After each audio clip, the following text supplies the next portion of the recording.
parler dans ce premier temps de parole avec nos invités de ce séminaire sur le dialogue social qui s'est déroulé en début de semaine dans l'hémicycle Bamana.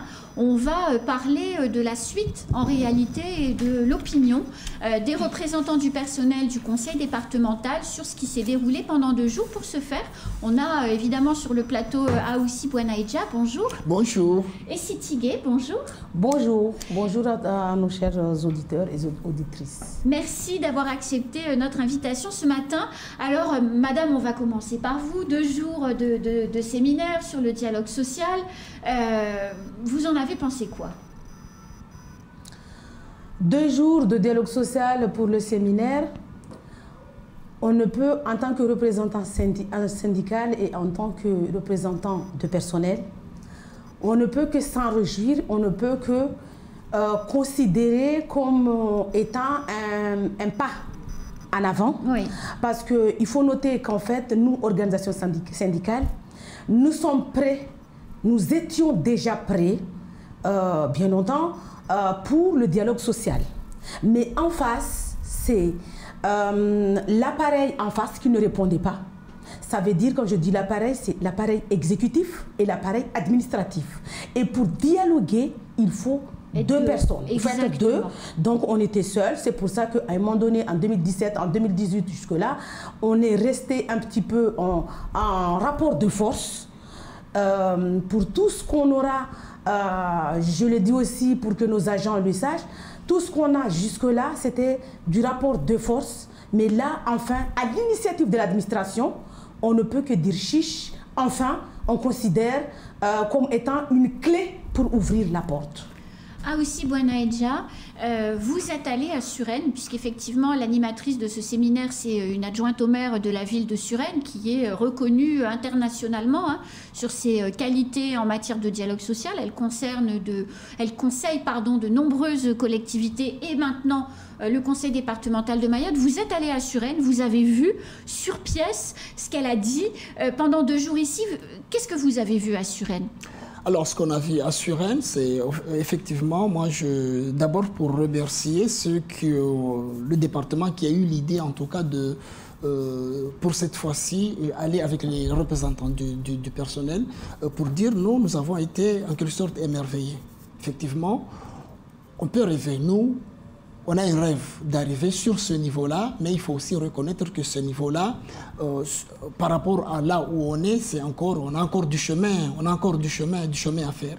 Nous avons voulu à ce que nous avons aperçu là-bas, on a fait une proposition que l'ensemble de l'équipe encadrant du département puisse avoir la même vision que nous. C'est pour cela qu'on a fait en sorte que pour inviter sur ces séminaires tous les agents, en tout cas, qui ont une responsabilité, qui encadrent du monde. Parce que le dialogue, c'est ça. Le dialogue, c'est comment est-ce que je vais faire avec l'autre, comment je vais insérer l'autre, comment je vais intéresser l'autre à adhérer à un projet. Mais Aoussi Bouanaïdja, vous êtes déjà venu sur le plateau, on en a déjà parlé à plusieurs reprises. La problématique, la question, le sujet managérial au conseil départemental. Là, on a un élu volontaire qui a organisé, qui a mis les moyens, comme vous l'avez souligné, Madame Gueye, il a mis les moyens sur la table pour changer les choses. Mais le quotidien de vous, madame, de vous, monsieur, de vos collègues, c'est avec les managers de proximité, avec les chefs de service, avec les directeurs. Alors, ils étaient là, puisque vous étiez 200 dans l'hémicycle Bamana pour ces 2 jours de travail. Est-ce que les directeurs, les chefs de service vont changer de manière de faire ? Parce que c'est là le nœud du problème. Nous avons espéré dans la mesure où il y a une volonté politique. On a vu que le président voilà, le président est fortement à insister son engagement. Il a vraiment à plusieurs reprises dit qu'il va s'engager sur ça. Et c'est son métier par ailleurs, et il a réussi au 10. Donc nous espérons vraiment que s'il y a une volonté politique, on peut y arriver. On peut vraiment y arriver. Maintenant, cette volonté politique doit avoir une traduction. Et cette traduction doit commencer par d'abord la signature d'une charte, avec un calendrier bien précis de mise en œuvre d'un certain nombre de choses. Voilà, d'un certain nombre de choses. C'est ça que nous attendons. Madame Gay, l'administration au conseil départemental, elle est ultra politisée. On l'a vu aux dernières élections, la plupart des candidats étaient des fonctionnaires du conseil départemental. Nombreux sont les élus qui ont quitté leur job, entre guillemets, au conseil départemental pour pouvoir faire campagne et candidat. Je pense aux élections partielles d'il y a 1 mois et demi. Les 2 protagonistes sont des agents du conseil départemental. Est-ce que ça a une chance de marcher? Autrement dit, est-ce que vous parliez de fil conducteur administratif? Est-ce qu'il n'y a pas une chance ou une malchance que la politique rattrape tout ça, qu'il y ait des règlements de compte et que finalement, sur le dialogue social, ça n'avance pas? Oui, sur ce point de vue, vous savez pourquoi on en est arrivé là? C'est que nous, organisations syndicales, en tout cas à l'hémicycle, on l'avait souligné, par rapport au comportement de l'exécutif en face vis-à-vis des cadres administratifs. Parce qu'en face, vous avez des cadres administratifs, il faut le dire, c'est indéniable. En face, vous avez des adversaires. Exactement. Donc, c'est là où il faut... C'est très courageux de le dire. En face, vous avez des adversaires. Donc, c'est là où il faut avoir la cohérence et la transparence dans les actes et dans les actions. C'est ça qui a conduit à ce qu'aujourd'hui, on en arrive là où pas mal des agents se trouvent de l'autre côté dans le genre des politiques. Nous, ce qu'on espère, c'est qu'en fait, ça a été un constat, c'est devenu un fait. On espère qu'en fait, les gens qui ont été à la place de cadres administratifs, qui aujourd'hui sont devenus exécutifs, pourront prendre du recul et avoir une pensée de 2 ou 1 an avant à leur place et améliorer, œuvrer dans l'amélioration de ce dialogue social et dans son installation. On a vu ça avec le mandat précédent de M. Sabadine. Il y a eu l'installation on a commencé le dialogue social puisque, avec les instances qui sont mises en place. Maintenant, ce que nous attendons, c'est des actes. On a eu tout un mandat pour mettre en place. Maintenant, place à la mise en œuvre, aux actions concrètes. Et nous avons l'ultime conviction de ne pas reculer et de ne pas faire marche arrière, mais nous suivons notre ligne. Notre ligne principale, c'est le bien-être et les avantages de l'agent, parce qu'un agent, en tant qu'agent, nous avons des devoirs, mais ensuite, nous avons des droits et nous avons besoin de pouvoir jouir de nos droits. Et on va revendiquer. Aoussi Bouanaïdja, dans l'organisation et dans le travail quotidien, quand on préparait cette émission, vous expliquiez que les difficultés managériales au conseil départemental ont conduit les gens, les agents, à travailler dans de très petites bulles finalement, par métier, en étant très refermés sur eux-mêmes. Est-ce que ce que vous avez appris pendant ces 2 journées peut aider à corriger ça pour mettre, vous utilisiez le mot tout à l'heure, harmonie? Nous espérons qu'il y ait un déclic de ce que nous avons, en tout cas des 2 jours, qu'il y ait un déclic de la part non seulement des élus, mais aussi de l'administration, de l'équipe, des équipes encadrantes. Ce qu'on peut constater aujourd'hui, c'est que si on veut mettre un dialogue social, il faut déjà créer un cadre.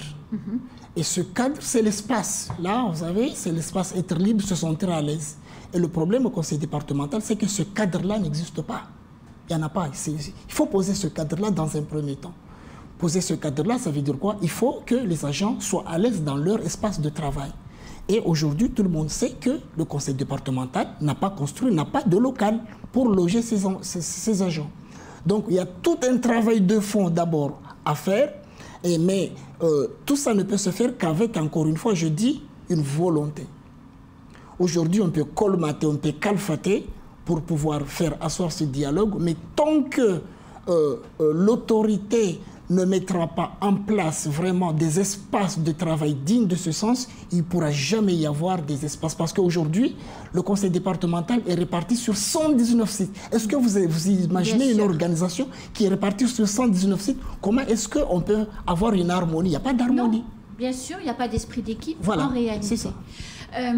Madame, monsieur, Abdoul Kamardine, donc, qui a pris le dossier à bras-le-corps et qui semble en tout cas avoir la volonté d'avancer, n'est pas le vice-président en charge, puisque le vice-président en charge de l'administration générale, donc celui qui s'occupe du dialogue social, c'est Ali Omar. D'ailleurs, lors du dernier droit de retrait que vous avez fait au moment du Ramadan, c'est lui qui est venu à la table des négociations.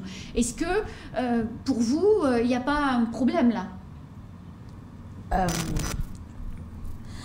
Pour nous, en fait, notre objectif, vous savez, c'est d'arriver à l'objectif final, d'arriver à un résultat, quelle que soit l'organisation. Ça relève de l'exécutif. Nous, on ne rentre pas.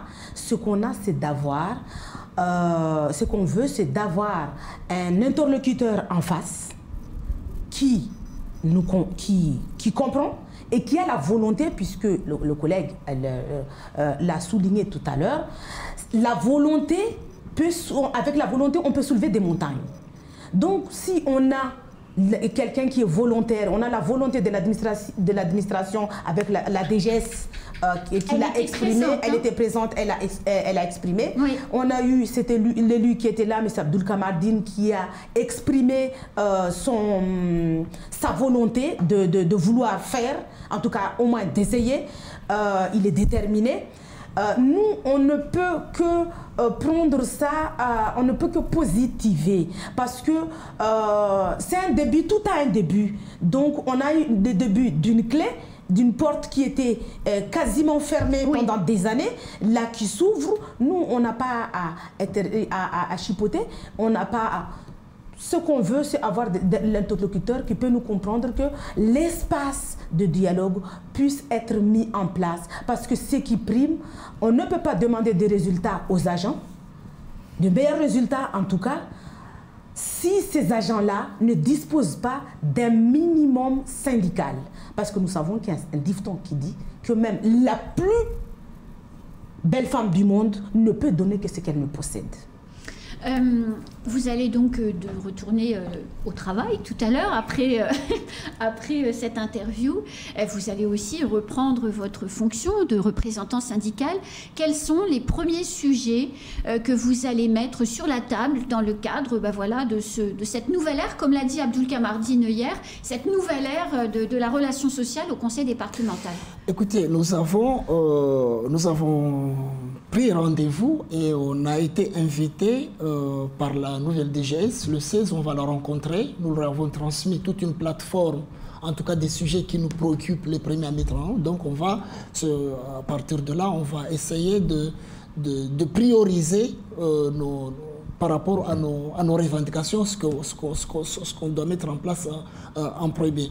Mais comme je le dis, pour nous, la priorité au jour d'aujourd'hui, c'est qu'il faut que l'agent soit en sécurité et à l'aise au travail, et ça ne pourra se faire que par la construction de notre cité administrative. Donc, nous allons vraiment nous atteler à ce que cette mandature, cette cité administrative, si elle n'est pas finie, qu'au moins ça soit avancé. Et là, pour vraiment finir, dire, ça a très mal commencé parce qu'on nous a annoncé il y a 2 ans de cela, ce projet, que les études allaient se faire et qu'on nous a même présenté l'endroit où la cité. Et là, on voit autre chose qui est en train d'être érigée. Donc, on aura la DGS. Peut-être qu'elle a des explications, elle a des informations à nous donner. C'est-à-dire que sur le site prévu pour le pôle administratif à Coconi, j'entends, ils construisent autre chose. Voilà, on voit en tout cas autre chose qui est en train de se faire. Donc nous aimerions comprendre, on aimerait comprendre. Et donc la prochaine réunion de travail, le premier rendez-vous de dialogue social, c'est quand? Il y a déjà une date qui a été arrêtée. C'est le 16 avec la DGS, notre rencontre. Le 16 novembre, donc le mercredi prochain avec la DGS. Donc, au cours de cette première réunion, parmi, comme le collègue l'a dit, les conditions de travail, nous avons aussi un point crucial, c'est la sécurisation et la valorisation des parcours des agents, parcours professionnels, carrières des agents. Parce que ces carrières-là, les carrières des agents sont bafouées, les carrières des agents sont gelées, les carrières des agents... Parce qu'il faut savoir, ce qu'il faut noter, c'est que quand on a une carrière mal ficelée égale retraite mal engagée, et retraite mal engagée égale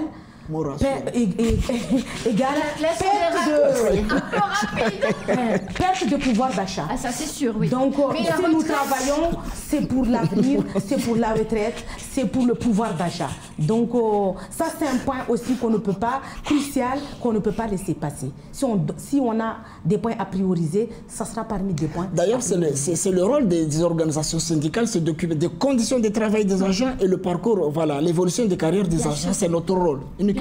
Voilà. Et puis de signaler des problèmes spécifiques quand il peut y avoir, comme vous en avez eu à la DSDS il y a quelque temps, problèmes qui ont été résolus par des travaux et un certain nombre de modifications. Madame, monsieur, merci beaucoup. C'est nous.